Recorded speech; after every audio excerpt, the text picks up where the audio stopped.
How to find watch later playlist on YouTube.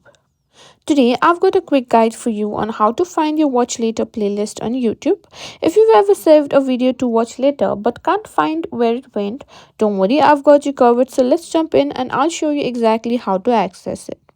Alright, first things first, open your YouTube app on your phone. Once you're in the app, look at the bottom of the screen. Simply click on You, and here at the page you can see all the playlist. From there you can also find a playlist called watch later.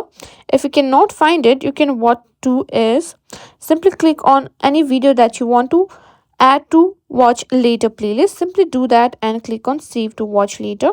Now simply go to see list, and as you can see our watch later playlist now. But if you want to go directly without adding to it, you can just tap on your profile icon at the bottom of the screen. From there you can simply find playlist section. Simply swipe until you find an option called watch later playlist, and that's it. That's how you can simply find watch later playlist on YouTube.